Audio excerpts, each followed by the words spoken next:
All right, so this Knife Thoughts video is going to be on this knife, the Laid Back Jack from Jack Wolf Knives. And this is the second pattern being released by Jack Wolf Knives. And like I did on the first pattern release, the Sharpshooter Jack, I want to talk first a little bit about the history of this pattern and what the pattern is. So if you're only interested in the review of the knife, you can skip to the timestamp in the video, and that'll take you straight to the tabletop review. But first, what is the Laid Back Jack? It is a sway back jack with a Wharncliffe blade. So what does that mean? What is a sway back and where did it come from? Well, it's a jackknife, and that means that the blades come from one end of the handle, and it has the non-blade end of the handle angled towards the spine side, rather than a straight handle like on a regular jack, or curved towards the edge side like on a curved jack. And it usually has a rounded butt, but not always. So the swayback is a very old pattern, and it was likely made earlier than the existing documentation can show, like the catalogs that you see here, which show it being made in the mid-1800s, but it was probably made before then also. And it probably came to prominence and really established itself as a pattern during the Industrial Revolution in the UK in the late 1700s and early 1800s. And then it moved into the United States when America's cutlery industry exploded in the early 20th century, which you can see on some other catalogs in the early 1900s. And it has just remained popular since then, with pretty much every company that makes knives making their own version of the swayback jack. Case, all kinds of different companies, Queen, have made swayback jacks. So it's become popular both from where it originated in the UK and also in the US. And that's because historically it is a working knife, and it's good for agrarian tasks like trimming the animal's hooves and all kinds of things like that, as well as carving. So it's a knife that you can definitely use and feels good in the hand because of that shape that it has. Now, recently, the swayback jack often has a Wharncliffe blade. And that hasn't always been the case. Certainly, there probably have always been swayback jacks with Wharncliffe blades, but they often had other blade shapes. Recently, though, they often do have Wharncliffe blades, as does the laid back jack. So what is a Wharncliffe blade? Well, the purported history of the Wharncliffe blade indicates that the first Lord of Wharncliffe in the UK designed the blade in around 1830 with the intention of it being a more sturdy blade, and then had it made by Joseph Rogers and Son. And while it certainly, has taken the name of Wharncliffe, which is likely to have come from that Lord of Wharncliffe, the blade shape is, at most, I would say, a modification of a much older blade shape that has been used for a long, long time. It's very similar to the Sachs knife, which has a little bit more of a clip point style blade. It's similar to a sheepfoot also, and is probably just a little bit of a modification that was made to those blade shapes. Now, the original intention of the blade by this Lord Wharncliffe is supposed to have been a thicker and sturdier blade, and that has kind of gone out of vogue recently, with a lot of Wharncliffes being seen as more of a delicate task blade. But that said, the Wharncliffe is also used on some tactical knives, like knives from Michael Janik, and with thicker blades, like on the laid back jack, which has a relatively thick stock, but with a really nice thin grind that is a high hollow grind that will make it cut well while still having that originally intended sturdiness. So the swayback jack with a Wharncliffe blade, like the laid back jack, is a knife that has a lot of provenance to it. They have been around for a long time. They have been used a lot, made by a lot of companies, and so it's a very traditional pattern that I'm excited to see brought into a modern interpretation in the laid back jack. All right, so getting into the review of the knife itself. First of all, the laid back jack comes in the same type box as the sharpshooter jack did. So it is a nice kind of matte finish box with some shiny embossed areas here with the logo, modern interpretation of timeless design, which is kind of something I'll focus on in this review of the knife here. Jack Wolf knives, and then a little write-up about the inspiration behind Jack Wolf knives, and that jingling in the background is my dog. He decided to visit, but the same type box here, and then just like the sharpshooter jack, the laid back jack comes in a tube with some really cool tube art. So to go along with the name laid back jack, you've got Jack Wolf himself catching some waves. So pretty cool, different style for sure, or different, I guess, subject for sure, but the same type style as the sharpshooter jack art. So very cool, very comic book like. A little bit of info here, the logo on top, and then this one also comes with a pog, same art there, so really cool. I can see people collecting these for sure. I mean, I guess you have to have the knife to get it, so probably collect the knife too. But and then a really nice microfiber cloth. So you can see this one is like a very light lime green, which goes along with the color that I got, but I'm guessing that they all come with this same green color, and this is a pretty big and nice feeling microfiber cloth, so good for cleaning the knife off. And then a sticker, so if I can get that out, I'm not sure that I will be able to get it out. Because of the tube shape, it can be a little bit difficult to get the stickers out, but we're going to persevere here and get this dang sticker out. So, comes with a nice sticker, as long as you don't bend it up too much. Jack has your back. So kind of a little saying there for Jack Wolf knives. And then it also comes with a really nice leather slip. And I used this one a little bit more for the laid back jack than I did on the sharpshooter jack. And it is nice. I think it fits the laid back jack really well. The stitching is great, feels good. So if you are someone who uses a slip for your knives, I think that you will like this slip. I don't typically use a slip, but it's definitely a quality slip. And here is the knife. So this is the laid back jack, and hopefully you watch through all of the history on this pattern and what it is, but it's a sway back jack with a Wharncliffe blade. So I'll open it up and show you that. So you can see that the spine curves towards the edge side here, so upward this way instead of downward. And then it has that continual curve of the spine with a straight edge that makes a classic Wharncliffe.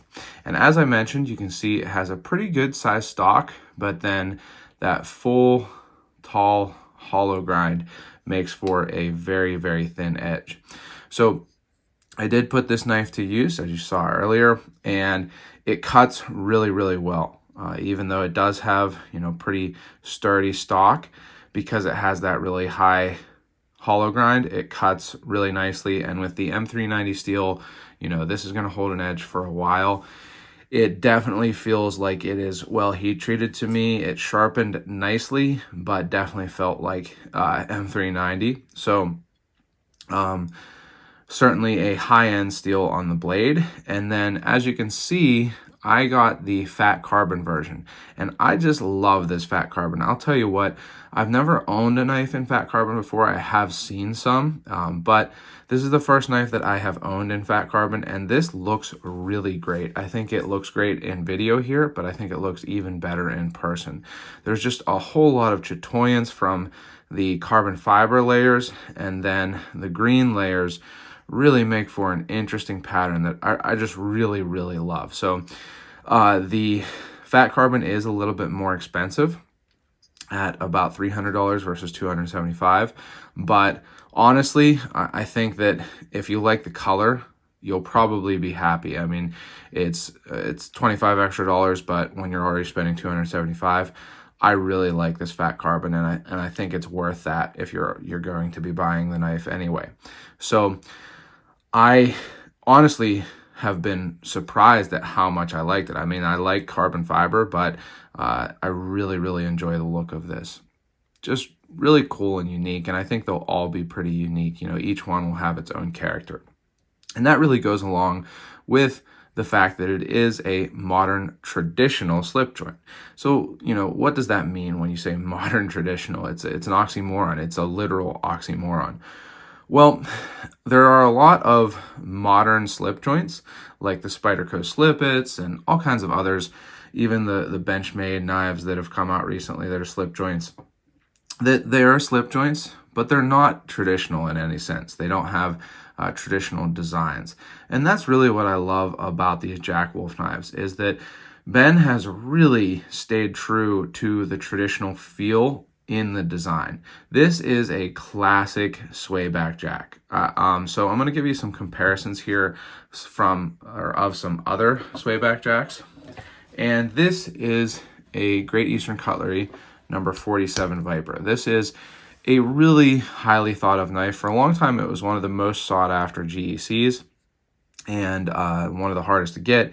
They did another run in 2020, as you can see here. And at that time, I actually didn't see myself as a fan of swaybacks, but this knife really kind of helped to win me over. So here is a comparison, and you can see that they are very similar in design. Not exactly the same. I would say that the laid back jack has a little bit of a stouter blade. It's less slender, it's a little taller. And like I mentioned, that goes along with what supposedly the original inspiration or idea behind the Wharncliffe blade is. And then same with the handle. It's a little bit shorter and a little bit more abrupt of a turn towards this upturned butt here. So very similar, and you can definitely see that Ben, you know, took some design cues from the Great Eastern Cutlery, but not exactly the same. And now, being that this knife is pretty close to a design copy of the Great Eastern Cutlery, you'll see that they're very similar in comparison. But this is a Great Eastern not a Great Eastern Cutlery, but a Rough Rider work knife. So if you're more familiar with that, you can see the size. Of course, very, very different price ranges on all three of the knives that I've shown so far. But one thing that I really like about the laid back jack is its size. So compared to the Great Eastern Cutlery, the laid back jack is actually a little bit smaller. You can see both the blade and the handle are a little bit smaller. So I really appreciate that. It's kind of between the 47 and the most recent swayback from Great Eastern Cutlery. And as I mentioned earlier in the video, this is not a rounded butt swayback. So it can be a swayback, and some might argue with that, but it can be a swayback in my opinion and not have a rounded butt. But this is the 49. So you can see that it is a good bit smaller than the laid back jack. That gives you a little bit of a size comparison. And I really think that this is a great size for a swayback. I think that it's going to be big enough that you can really put it to use, but not so small that it's, you know, a little bit dainty. So I really like the size. And to give you a couple more size comparison to some knives that you are probably more familiar with, I will show both a Case Sodbuster Jr., really similar in size and length to the laid back jack, and then a Case full-size Trapper, a good bit bigger than the laid back jack, as you can see. And then probably the most classic GEC pattern, the number 15, which is a regular jack, but can also be a Barlow, as described earlier. You can see that it has a straight handle rather than this upturn. So the laid back jack is a little bit bigger, longer, and taller than the 15. And then finally, I will give you a comparison to the sharpshooter jack. So you can see that they are very, very similar in length.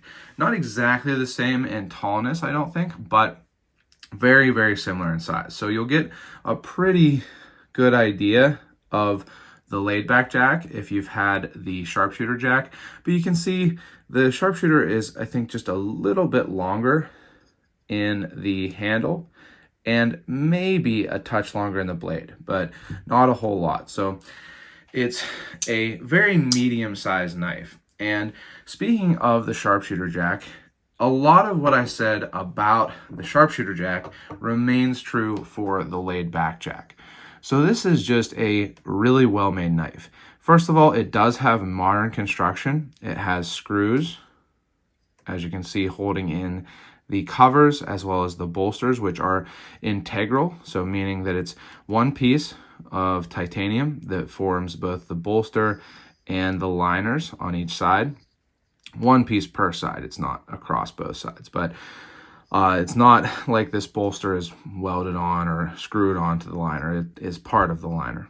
But they are screwed together.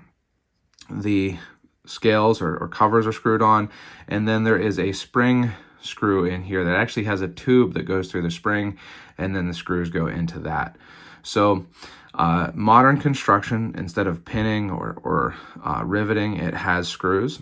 Now, that said, Ben, the designer, does not suggest taking these apart, because putting a slip joint back together is a little bit more difficult than putting a modern knife, because there has to be that constant pressure of the back spring against the tang, and also just because these are fitted together really finely. So just because it has these screws doesn't mean it means that you should take it apart. I haven't tried and don't plan to. Then it does also have washers, nice thin washers in there. But it has the classic slip joint mechanism, a back spring. So it's not like a detent slip joint or anything like that a lot of modern slip joints are. And all of the construction is really, really nice. As you can see, it is absolutely without gaps, whether between the scales and the bolsters, or the covers and the bolsters, or between the spring and the liners. Super, super tightly fitted. The blade is perfectly centered. It has no blade play in the closed even. You can see it's really solid. Or open positions, really, really solid. Nice half stop, as you can see. And incredible walk and talk, just like the sharpshooter jack. It is about a 6, 6.5, maybe 7, but I would say more like a 6 or 6.5. And just the most satisfying sound.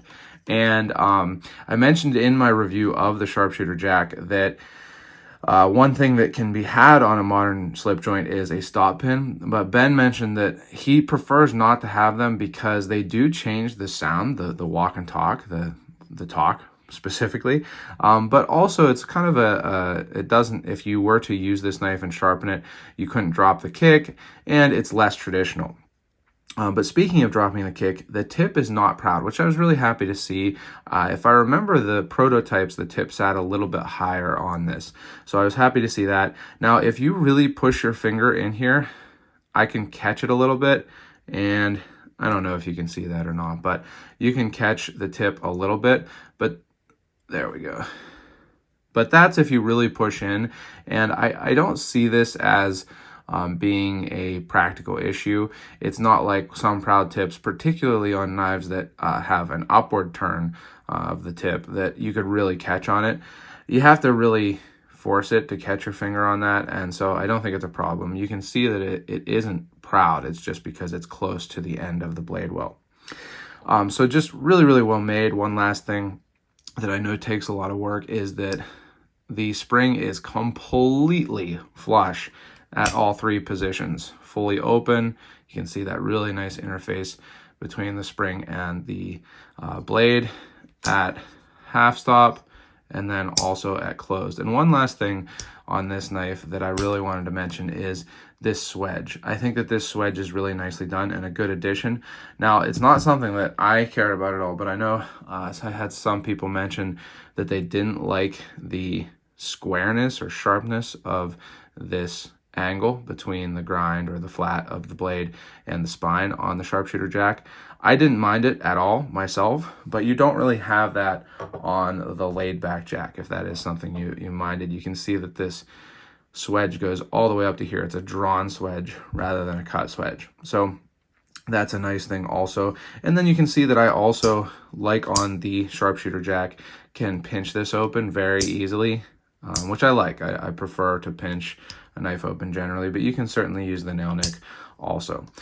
So just super well made, and like I said, really traditionally designed. It looks like a traditional classic swayback jack, and I think if you turned these screws into pins, this would fit in with any, swayback jack all the way back into, the early days.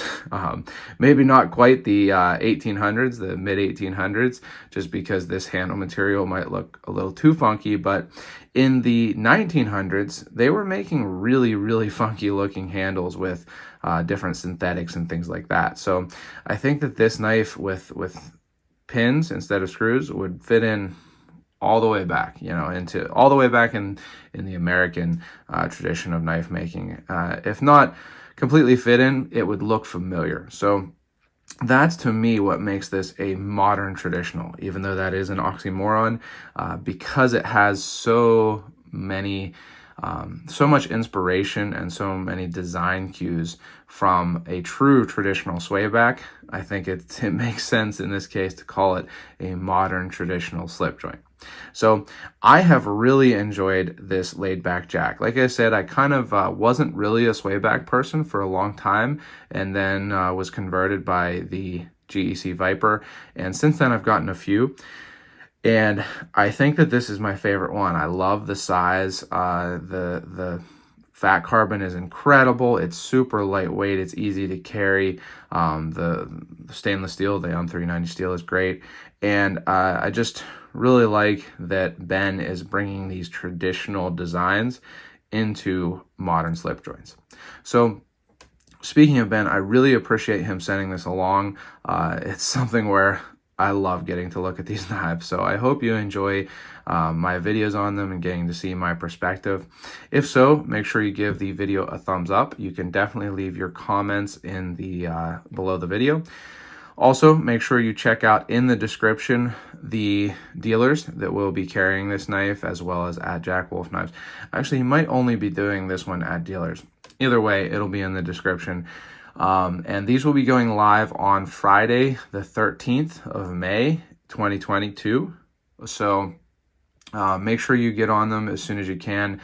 The sharpshooter jack stayed available for a few days, but they definitely, won't stick around forever. And Ben has a whole lot of patterns that he will be bringing out. So these won't come back around until he gets through all of those. So if you have enjoyed the video, I've got lots of other videos like this. Make sure you subscribe to the channel, click the bell, and select all so you know when I post new videos.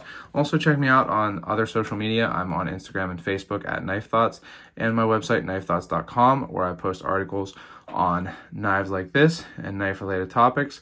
And last but not least, as always, don't forget to go out and do good.